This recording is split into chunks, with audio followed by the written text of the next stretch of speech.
Hi guys, I'm Emily Smith from sportspodiatrist.com.au and Balmain Sports Medicine. We've been involved with Oxfam Trailwalker for over 10 years and we've established some really great tips and tricks to keep your feet healthy and happy throughout your Oxfam Trailwalker journey.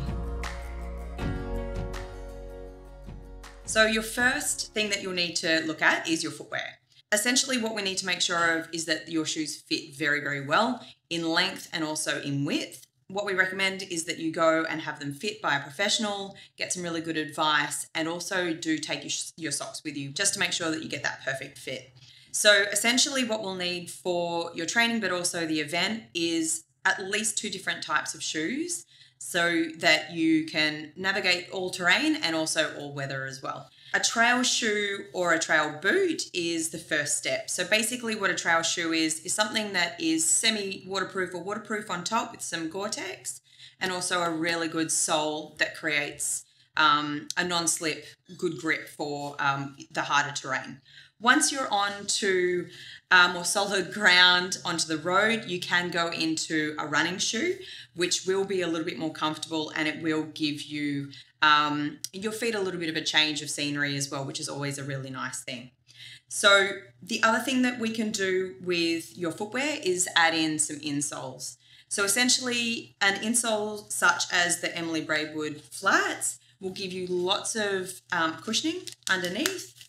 And so for when you're doing the long walks, we really want to make sure that your fat pads underneath your feet are protected so you don't get that stone bruise feeling. So the Emily Braidwoods will do that and give you a little bit of extra support as well. And you just put them under your shoe liner.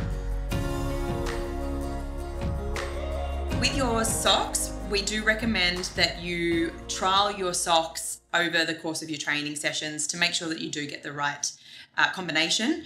So double socking is one of the techniques that we can use. Using a thinner, firmer sock underneath a thicker sock will prevent a lot of the friction on the skin.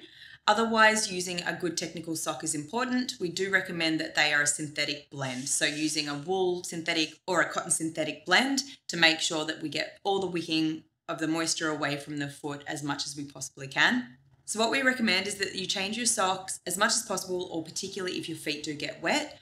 Your support crew will be able to provide you with new socks at each checkpoint.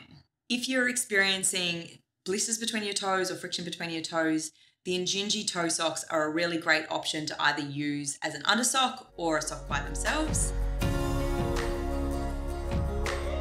So for moisture prevention, we need to make sure that your feet remain dry. So one way to do that would be to use something like an antiperspirant deodorant before you put your socks on in the morning and to keep some with your crew as well. We don't like to use gels, moisturizers or petroleum-based products before you put your socks on because that will create a little bit more moisture within the shoe.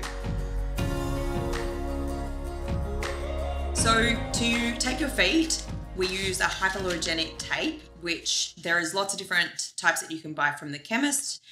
This is a 10 centimeter. You can go skinnier, but we do recommend that you go bigger so you can cut it down. This is what is going to cover the majority of your skin. You can use a rigid brown sports tape to provide a little bit more support, so particularly through your arch and around your ankle. Also, kinesio tape, which is a more flexible tape, can be used around the toes and also to add some added stability and proprioception. So spending time on your feet is the best way to prepare your feet.